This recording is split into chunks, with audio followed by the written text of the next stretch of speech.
私の名前はエミリア。難しいことがあったら私が手伝ってあげるわ。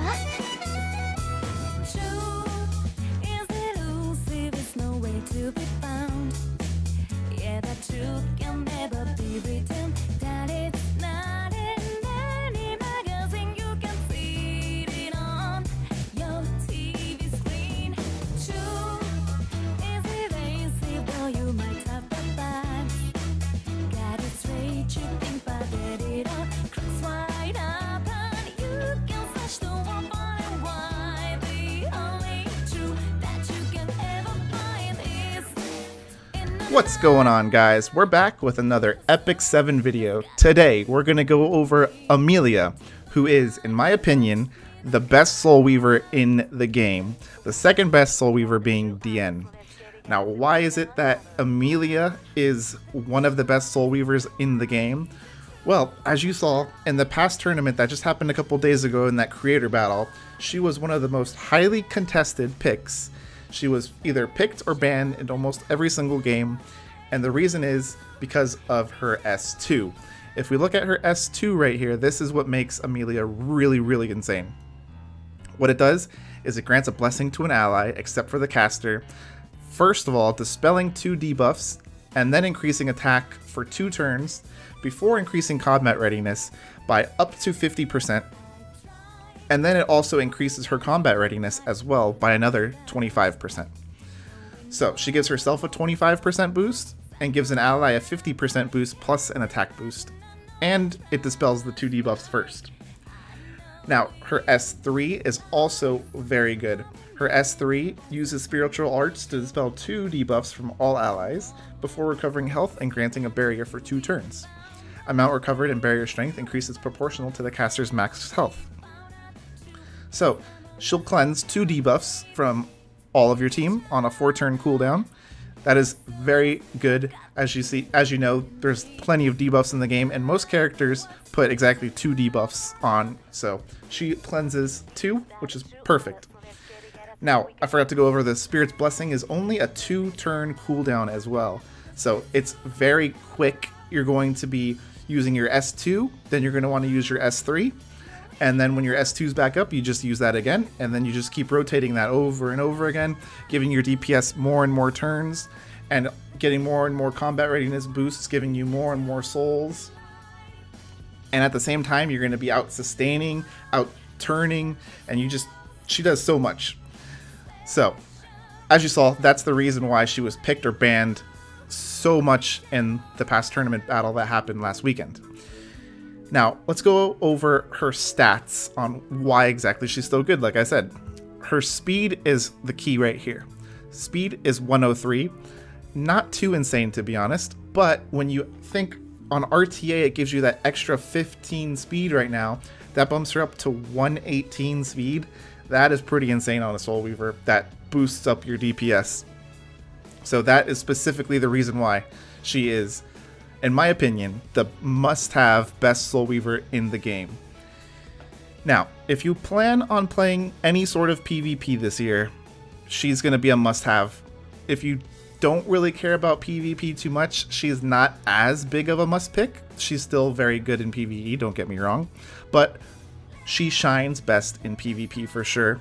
In PvE, you could use a Momo and stuff like that to fill a similar role.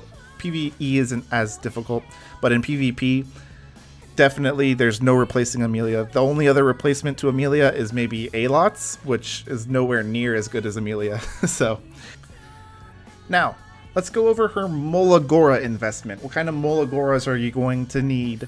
So, for her S1, nothing too important. You could choose to go up to +5. If you're tight on Molagoras, don't even bother with this skill. The healing from it is negligible. On S2, this one, go to at least +4. If you find that you still need that extra little bit of combat readiness boost, go ahead and do the rest. But to be honest, for the most part, 40% is already high enough. So it's up to you. If you're playing her and you notice you're missing out on that extra couple percent, go ahead and give it to her. If not, then go to at least 4 to get that -1 turn cooldown. And then for sure, Molagora, that S3 for that -1 turn cooldown. And then do we want to get any dupes of her? Let's go ahead and check out her Imprint Release and Imprint Concentration. Now, Imprint Release of plus attack percent is kind of underrated, to be honest. Plus attack percent is very nice on the bottom left bottom. Not too big of a deal. And for the Imprint Concentration, as I said before, effect resist is actually your second most wanted stat. So yeah, that is a good one for her. But ultimately, I wouldn't worry too much about pulling dupes of Emilia, to be honest.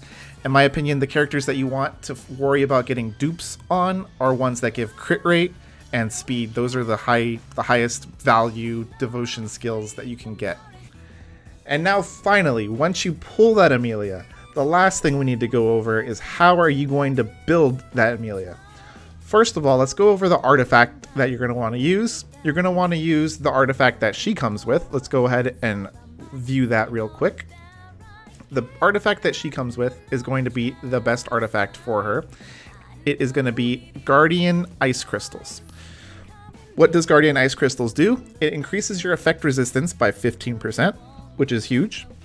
And when an ally's health is 50% or less after being attacked, recovers the health of the ally by 10%. As I said, one of the biggest weaknesses to Emilia is the fact that she does not have the best healing. So this artifact right here covers that for her.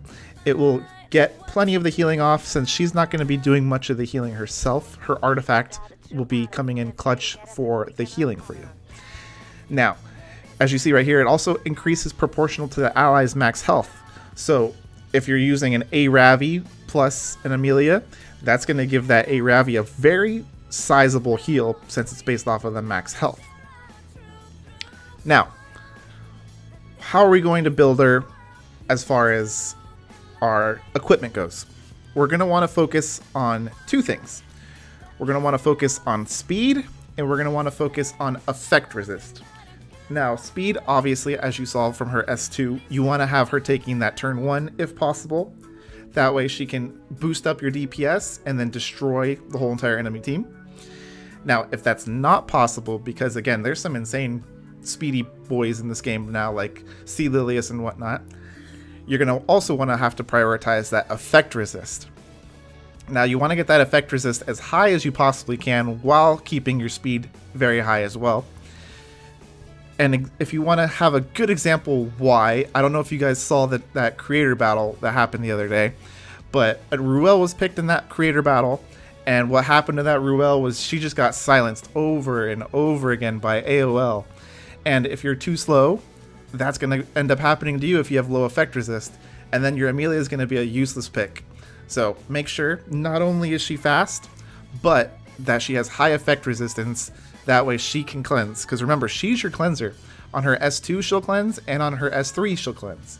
But she can't cleanse if she can't use her skills. So keep that in mind. Have as much speed and effectiveness as possible. And that's basically all you need. The third stat you'd want is some HP and defense, and you're good. So speed set, immunity set, effect resist set. The second one's a little more optional, but speed set is a must on Emilia. Now that's pretty much all I've got for you guys today on Emilia. I just wanted to go over those few things. And again, if you have the opportunity to, I say Emilia is a must pull. That's all I've got for you guys today. I'll see you guys in the next one. Peace.